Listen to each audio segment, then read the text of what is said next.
Hey everybody, today is the day, the 50th anniversary of the release of the Beatles Sgt. Pepper's Lonely Hearts Club Band in America.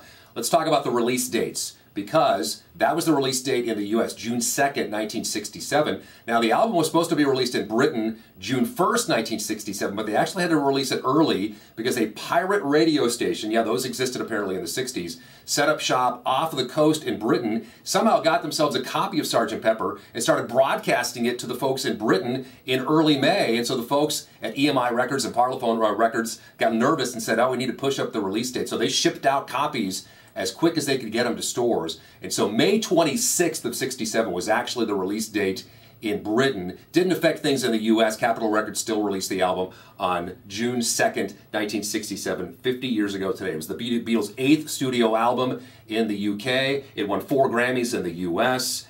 And by the way, it was also notable for 2 things that were not on the album. 2 things that were supposed to be on the album: Strawberry Fields Forever and Penny Lane were originally supposed to be on the Sgt. Pepper album, but again, those great record company executives got nervous because it had been a long time since the Beatles had put out any music, so they made them put those singles out early. And so it was released as a double A-side. Strawberry Fields Forever and Penny Lane were released in February of 1967. So for the 50th anniversary, there were a number of different things you could do to commemorate. I got the 2 CD edition that came with some great liner notes and some great outtakes as well, and that arrived in the mail this week. And I also, it came with this shirt as well, so that was pretty cool. So let's talk about the iconic album cover in Sgt. Pepper. It was expensive by album cover standards. Up until that point, the average album cover in Britain was going for about £100. Now, by today's standard, that's about $130 was all that was budgeted for album covers back in those days. Well, the Beatles came in 1967 and went to EMI Records and said, yeah, we want to create a cover that's going to cost you £3,000, which by today's standards in the US is about $4,000,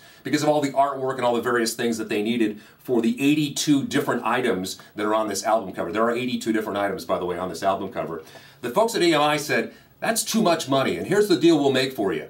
If the album sells more than 1 million copies, we will pick up the tab. But if it doesn't, then you, the Beatles, will have to pay for this album cover. Seems like a joke now when you consider this is Sgt. Pepper's Lonely Hearts Club Band we're talking about. Oh, and by the way, just in the US alone, it sold 2.3 million copies by the end of 1967, and to date has sold nearly 20 million copies worldwide. So yeah, I think EMI ended up paying the bill for that cover. One of the other things about the cover is, this is when the Paul is dead rumors started. There was a rumor that Paul had been killed in a car accident in January of 1967, and an imposter was filling in for Paul during these recording sessions, and they point to the album cover of Sgt. Pepper as to giving some clues. First of all, there's a clue there that Paul is standing here with a hand over his head on the album cover to signify that he's being blessed by a priest. Also, Paul is the only member not holding a brass instrument. He's holding a woodwind instrument on the album cover as well. There's also some other issues. There's a flower arrangement down at the bottom here that looks like it's arranged like Paul's bass. There's also a young girl on the bottom right here that's witnessing a toy car go over the side of a cliff in reference to the supposed car accident that killed Paul as well. And so this gave a lot of fuel to the Paul is dead rumors of being dead. Also on the inside of the album, remember this picture as well, where there's a patch on Paul's sleeve here that looks like it says OPD, which a lot of people thought was officially pronounced dead. Well, it actually was OPP, but the second P in there looks like a D and gave a lot of fuel to people as well. Oh, one more thing. Paul is the only one standing completely straight in this photo. The other 3 Beatles are slightly angled. There's a theory there that the 3 guys are holding up his body, kind of a Weekend at Bernie's sort of thing as well, leading all sides of fuel to the fire there for the Paul is dead rumors. So let's start with this book that comes with it. This is a great book. It's got a lot of different things in it. Let's first talk about the photo on the front of the book. As you can see, it's slightly different than the photo on the album cover. Well, first of all, John and George, and Ringo, I should say, are standing off to the side of the drum as opposed to all 4 of the Beatles standing behind, and all of them are in different spots as well. Plus, George and Ringo in the regular album cover are wearing hats, and they're not wearing hats here. Of course, all the other background stuff is the same. So this book has a lot of different things in it. It's got stories about the leading up to Sgt. Pepper. Remember, the Beatles stopped touring in August of 1966 with their show at Candlestick Park, and so this was their first time they could spend an extended amount of time in the studio, which is why this album was so good, a lot of people say. It also goes into the story of that cover, and it talks about all of the 81 different items and exactly what they were, and the process they had to go through to get releases from all these famous people like Mae West and others to get this album cover taken care of. There's also lyrics from the songs as well, and plus there's notes on all the outtakes, including pictures of the actual tapes, the boxes of the tapes that were used in some of these recording sessions as well.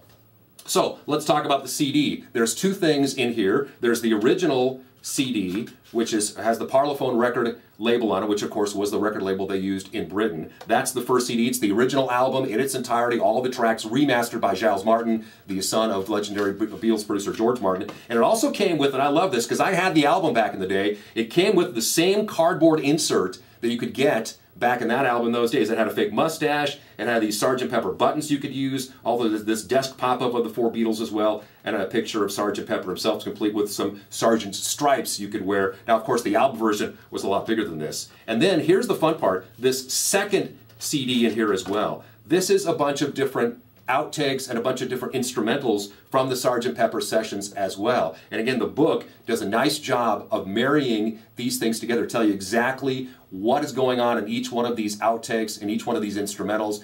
Also talking about how they were building these songs and putting them together with overdubbing. They only had 4 tracks available to them at that time, and so they're having to do a lot of magistry, a lot of majestic stuff, a lot of magic in the studio trying to put things together. And so this is a great explanation as to how some of these tracks got put together. So it's one of the best albums of all time. It's 50 years old now as of today, June 2nd here in the US. And if you have a chance to pick up the anniversary edition, I highly recommend it. Get whatever format you want. If you're a vinyl person, they have a vinyl version as well for the 50th anniversary edition of Sgt. Pepper's Lonely Hearts Club Band.